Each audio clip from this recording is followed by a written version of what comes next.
Muy buenos días a todos y a todas. En esta ocasión vamos a tratar el tema de facial, que es el séptimo par craneal. Lo primero que debemos de saber de este es que tiene sus núcleos a nivel de lo que es la protuberancia, y que cuando uno mira el tronco del encéfalo desde una visión anterior, este aparenta que se origina a nivel de ese sulco que es el denominado sulco bulbopontino. Ahora, se dice que el facial tiene su origen aparente justo a nivel del surco bulbopontino, por encima de lo que son las olivas, en un punto que se denomina la fosita supraolivar. Ahora bien, del facial tenemos que saber que este es un par craneal que es mixto, bien, y que el facial como tal es un par craneal que posee tres tipos de núcleo. Bien, el facial tiene tres tipos de núcleo, y los núcleos de este se localizan a nivel de lo que es la protuberancia como tal, aproximadamente en lo que es el tegmento protuberancial se localizan sus núcleos. Ahora bien, vamos a ver que el primero de estos tres núcleos es un núcleo motor principal, que vamos a ver que este representa el núcleo más medial de los tres núcleos como tal. Bien, núcleo motor principal en ese sentido. Luego tendremos un núcleo parasimpático, o serían unos núcleos parasimpáticos. Esos núcleos parasimpáticos estarían representados por el núcleo salival superior y el núcleo lagrimal, a los cuales el facial le va a llevar la inervación parasimpática. Por último, pero no menos importante, vamos a ver que el facial tiene un núcleo sensitivo. Bien, el facial tiene un núcleo sensitivo, y vamos a ver que ese núcleo sensitivo es considerado un núcleo que es compartido. O sea, ese núcleo se denomina núcleo, vamos a ver, núcleo del tracto solitario. Bien, núcleo del tracto solitario. Muy importante que, a pesar de lo que indicaría el nombre de núcleo del tracto solitario, este es un núcleo que vamos a ver que es compartido con los pares craneales 7, 9 y 10. Y usted dirá, hoy, ¿qué información sensitiva comparten los pares craneales 7, 9 y 10? Bueno, vamos a ver que la sensibilidad que recoge el facial básicamente sería el gusto. O sea, el facial, recuerden que recoge la sensibilidad de los 2/3 anteriores de la lengua, y además vamos a ver que da sensibilidad a otro grupo de territorio cutáneo, como lo son el oído externo y una parte del pabellón auricular como tal, en este sentido. Ahora bien, vamos a ver que este núcleo, que es el núcleo del tracto solitario, se comparte con el 7 y con el 9 y con el 10, porque esos tres pares craneales son los responsables de recoger la sensibilidad gustativa a nivel de la lengua. Eso lo vamos a entender mejor cuando veamos una imagen.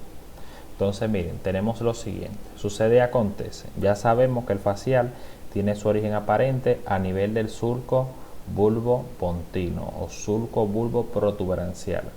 Una vez que este asciende, vamos a ver que él tiene un recorrido. O sea, una vez que el facial sale de su orificio, él se introduce hacia lo que es el conducto auditivo interno. Bien, el facial se introduce al conducto auditivo interno, donde luego él se introduce en otro conducto que lleva por el oído medio, que se llama el conducto del facial, para luego salir del cráneo a través de otro orificio, que es el agujero estilomastoideo, donde luego vamos a ver que se introduce en la glándula parótida para realizar sus divisiones. ¿Cómo así? De esta manera, mírelo acá. Aquí tenemos la apófisis mastoide, la apófisis estiloide no se visualiza, tenemos el facial que sale y se introduce dentro de esta glándula, que es la glándula parótida. Cabe destacar que el facial atraviesa a la glándula parótida, pero no le da inervación como tal. Visto desde otra manera, tenemos acá, miren, el facial. Lo que sí se sabe es que en el interior del facial este se va a dividir en sus grandes ramas. O sea, primero el lado tronco primario, un temporofacial y un temporobucal. Ya luego de ese tronco primario vamos a ver que se dividirán las 5 ramas como tal, que vamos a ver en esta imagen. O sea, ya veremos que habrán ramas que son motoras. Esas ramas motoras, como vemos acá, se van a distribuir en los músculos del vientre frontal, del occipito frontal a nivel de la frente. Bien, de ahí que el facial es muy importante para arrugar la frente, porque él inerva al músculo frontal, que es el que forma las arrugas. También el facial a nivel motor inerva un músculo que es el orbicular del ojo. Importancia de ese músculo, que es el que se encarga de cerrar el ojo, de cerrar el globo ocular cuando se dice que lo cierre. Bien, usted le dice cierre el ojo, el orbicular es que lo cierra. Eso es muy importante a la hora de entender las manifestaciones. Ya luego de eso, las demás ramas del facial se van a dividir hacia los músculos que son el elevador del párpado superior, cigomático mayor, cigomático menor, o sea, todos los músculos de la expresión, incluyendo el músculo orbicular de la boca, también al músculo elevador depresor del labio inferior, depresor del ángulo de la boca, e inclusive, como vemos acá, el facial da inervación motora a un músculo en el cuello que es el platisma. Ahora bien, de ahí que se dice que el facial le da inervación a los músculos de la expresión facial. Ahora, no solamente a ellos, también se dice que el facial le da inervación a un músculo que es el vientre posterior, el digástrico, que se ve acá. Fíjense cuando él sale por el agujero estilomastoideo. También él le da inervación a un músculo que es el estiloioideo, que es uno de los músculos supraioideo como tal, músculo estiloioideo. También el facial le da inervación al vientre occipital del músculo occipito frontal y además a los músculos auriculares, que son los que se localizan alrededor de la oreja. Ahora bien, fíjense en algo. Además de eso, se sabe, como les decía, aquí veíamos en esta imagen la inervación motora. Bien, también podemos ver lo que es la inervación autónoma. Vamos a ver que el facial es que manda las fibras parasimpáticas que se van a dirigir hacia la glándula lagrimal, pero de igual manera que da inervación secretomotora a la glándula submandibular y a la glándula sublingual como tal, en esencia. Entonces miren, aquí se muestra una imagen bastante interesante donde se muestra que en la periferia del cuerpo, vamos a notar chicos, en la periferia, la sensibilidad gustativa viaja a través de diferentes nervios. Por ejemplo, en los dos tercios anteriores, ustedes saben que la sensibilidad está siendo recogida por el llamado nervio cuerda del tímpano, que es una rama del facial. Ahora bien, esa información va en el central a un núcleo que es el núcleo del tracto solitario. ¿Qué pasa? Ese núcleo del tracto solitario también es el mismo que recoge la sensibilidad, miren, de quien recogía la sensibilidad del tercio posterior de la lengua, que era, llámese, glosofaringio, y una pequeña región acá debajo del nervio vago. Entonces de ahí, miren qué pasa. Aunque en la periferia del cuerpo el gusto es recogido por nervio diferente, al final llega al mismo sitio. ¿A qué lugar? Al núcleo del tracto solitario. Ya desde ahí, esa información del tracto solitario, vamos a ver que asciende hacia como tal una parte de la protuberancia, y luego de ahí se proyecta hacia lo que es el tálamo. Se proyecta hacia el tálamo, hacia el núcleo ventroposteromedial, y ya desde ahí es una información que llega a la corteza. Entonces, fíjense, en el central, el núcleo que está relacionado con el gusto es el núcleo del tracto solitario. Ahora bien, aquí se muestran algunas vías de cómo es que viaja realmente la fibra parasimpática, en tanto hacia la glándula lagrimal como tal y hacia las glándulas sublinguales y submandibulares. Vamos a ver cuando hablemos del trigémino que este fenómeno está mediado por lo que se denomina prestaciones parasimpáticas.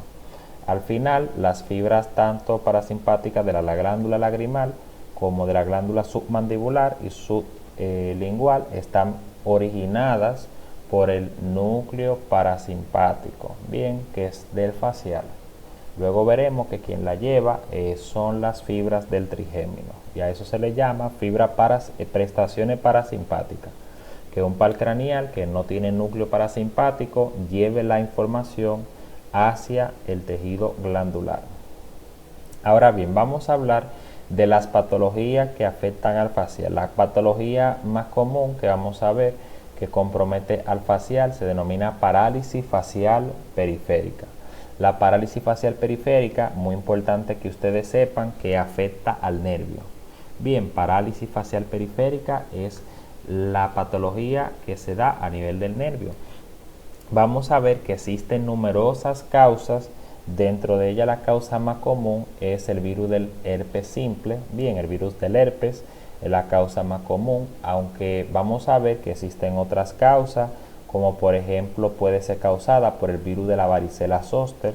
Bien, que cuando el virus de la varicela se reactiva, que cuando eso pasa en el territorio del facial, a eso se le llama síndrome de Ramsay-Hunt. Síndrome de Ramsay-Hunt es la parálisis facial que ocurre a consecuencia de la reactivación del virus del herpes zóster en el facial. Vamos a ver que hay otras causas menos comunes, pero no que son por ser menos comunes, no importantes, como es el VIH, la sarcoidosis, la enfermedad de Lyme, entre otras podemos mencionar el síndrome de Guillain-Barré, que ya lo habíamos analizado, que decíamos en aquel momento que cuando el Guillain-Barré causa parálisis facial, lo más común es que produce una parálisis facial bilateral. Ahora bien, realmente aquí se muestra una imagen, miren, en el caso del síndrome de Ramsay-Hunt como causa de parálisis facial, siempre va a ir acompañada de las lesiones típicas que acompañan al virus de la varicela zoster, que va a ser distribuida en el territorio del facial. En ese sentido, siempre el herpes, al menos la varicela zoster, cuando se reactiva, vamos a tener una base eritematosa con múltiples vesículas, como se ve ahí. Ustedes ven, la oreja está rojita y aparecen vesículas. ¿Cuándo uno va a sospechar que el paciente tiene un síndrome de Ramsay-Hunt? Bueno, cuando ustedes ven la vesícula que están en el territorio del facial, fíjense que está territorio del facial. Aquí en el cuello también es el territorio del facial. Habíamos visto en la imagen anterior, que se ve acá, que el facial llega al cuello porque da inervación al platisma. Bien, entonces sería normal esperar que un paciente que tenga, cuando vamos a decir un paciente acude a la consulta, en la evaluación se demuestra parálisis facial periférica. Cuando usted evalúa, usted encuentra la oreja roja con múltiples vesículas, en una parte de la cara, enrojecimiento, múltiples vesículas, bien, enrojecimiento, vesículas en el cuello, herpes zóster. El herpes zóster generalmente afecta a los nervios, pero si afecta al facial y da parálisis facial, a eso se le llama síndrome de Ramsay-Hunt. Bien, otra vez, base placa roja, eritematosa, múltiple vesícula. Ahora, ¿cuáles son las manifestaciones típicas de un paciente con parálisis facial periférica? Bien, y esto es importante que usted lo tenga pendiente. Número 1, vamos a ver el fenómeno de Bell, que no es más que el esclarecimiento de la esclera cuando se le dice al paciente que cierre los ojos. Yo le voy a mostrar un video de eso al final de la clase. Vamos a tener desvío de la comisura labial hacia el lado sano. Se le dice al paciente que produzca arruga, incapacidad para arrugar la frente icilateral al lugar de la lesión. Vamos a tener hiperacusia. Recuerden que el facial inerva el músculo estapedio en el oído y la parálisis del estapedio se traduce como hiperacusia. Paciente con parálisis facial va a presentar disgeusia. Bien, vamos a tener xeroftalmia, en ese caso resequedad de la mucosa ocular por una disminución de la secreción de lágrimas a nivel de la mucosa ocular.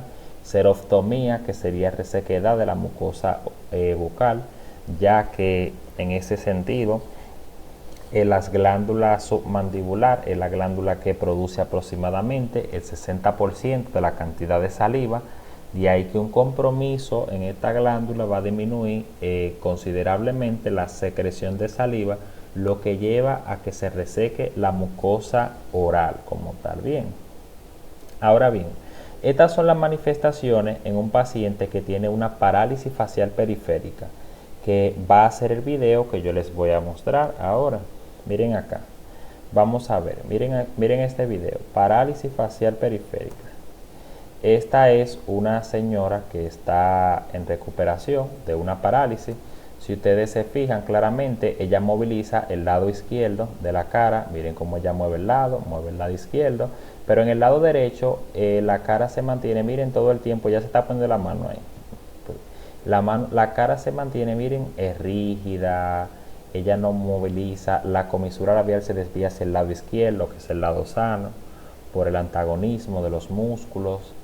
Fíjense que ella, ese lado está como un poco muerto en ese sentido. Bien, fíjense claramente que el lado derecho de esta paciente está totalmente paralizado. Fíjense, cuando a ella se le dice cierre el ojo, ella no lo puede cerrar, ella cierra el izquierdo, pero el derecho no. Vamos a ver.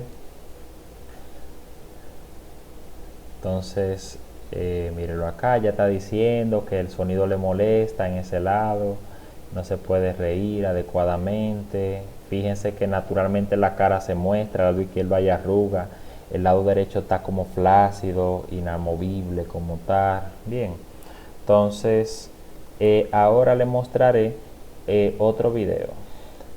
¿Qué pasa? Miren, se le denomina fenómeno de Bell a lo siguiente. Bien, se le denomina fenómeno de Bell como tal a el esclarecimiento de la esclera que ocurre cuando el paciente con parálisis facial se le cierra los ojos. Mírenlo ahí. ¿Ustedes lo están viendo? Vamos a devolverlo, espérense. Vamos a ver. Mírenlo ahí. Cierra los ojos. Mire cómo puso la cara. O sea, el globo ocular se retrae porque normalmente cuando uno cierra los globos oculares se elevan hacia arriba, pero como el orbicular del ojo no se puede contraer adecuadamente porque tiene una parálisis, en este individuo lo que ocurre es eso, que la esclera se muestra blanquecina. Este sí no es indicativo de parálisis facial periférica. Bien, parálisis facial periférica. ¿Por qué le digo? Porque ahora vamos a hablar de una segunda variedad. Se le llama parálisis facial periférica cuando el daño está directamente en el nervio, como hemos visto acá. El virus del herpes zóster, VIH, sarcoidosis, etc.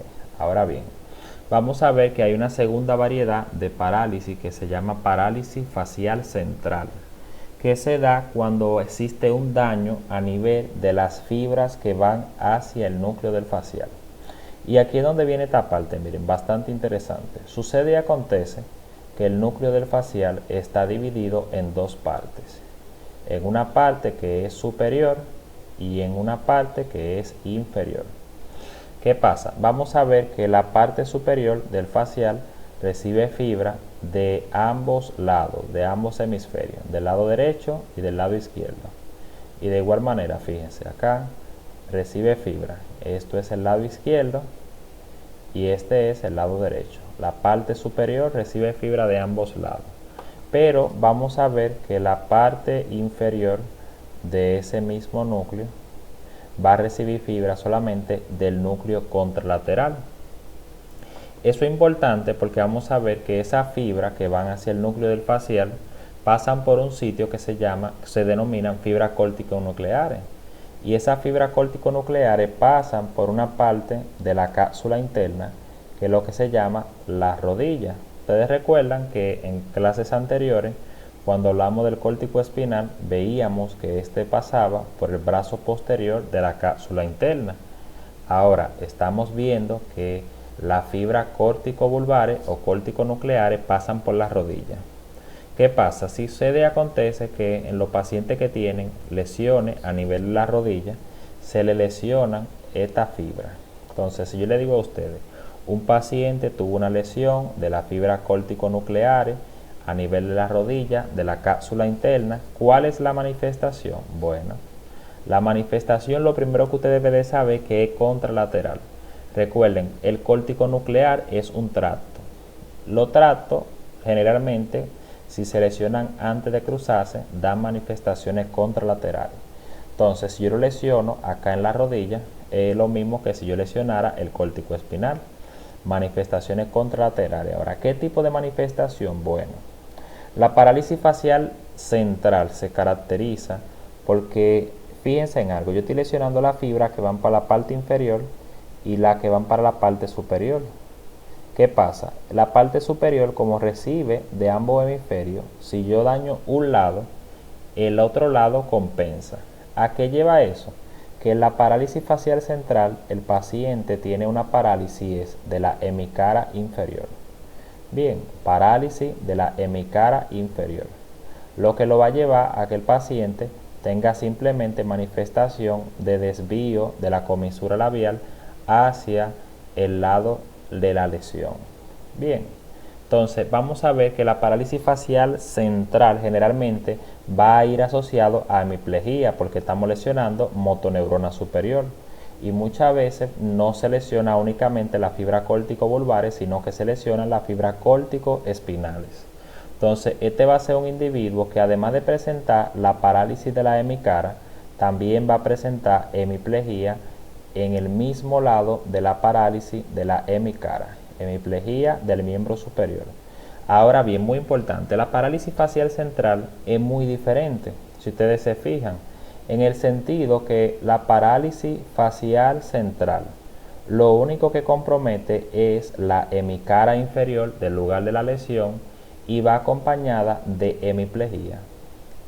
Mientras que la parálisis facial periférica, miren, todas las manifestaciones están limitadas a la cara y da manifestaciones que son autonómicas y sensitivas, o sea, fenómeno de Bell, la comisura se desvía al lado sano, no puede arrugar la frente, bien, hiperacusia, disgeusia, o sea, problemas gustativos, la resequedad de la mucosa ocular, la resequedad de la mucosa bucal, simple y llanamente porque el daño de la parálisis facial periférica es en el nervio. Bien, muy diferente a la parálisis facial central, donde estamos dañando la fibra córtico-vulvares.